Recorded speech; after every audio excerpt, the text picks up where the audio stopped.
Telangana has produced many women players who have won a lot of medals. Two are already here, and then Sania is there, and Saina Nehwal is there now. Nika Zareen also, they've got a lot of medals. So there is a lot of encouragement for women in Telangana, and they've won a lot of medals also. But I think the grassroots level thing, I'm also very in favor of grassroots level.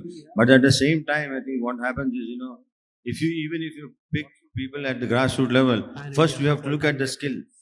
If you don't have the skill in a particular sport which you are picking up, then there's no point going ahead with the player. Because I remember about 3 or 4 years back, and I took somebody to 𝗕𝗵𝗍 Academy, and he looked at that person and he said, "Okay, no, it's not possible that he's going to play badminton matches." So that's what we need from players, from coaches also. Because I think when you have the skill, then only all these things come up: dedication, application, everything, hard work. If you don't have the skill, even if I have a skill to play cricket, then if I start playing football, then I'll be wasting my time and wasting everybody's time. So I think the Telangana Sports Hub also has been created by the Honorable Chief Minister, who is also a very avid sportsman. He plays a lot of football.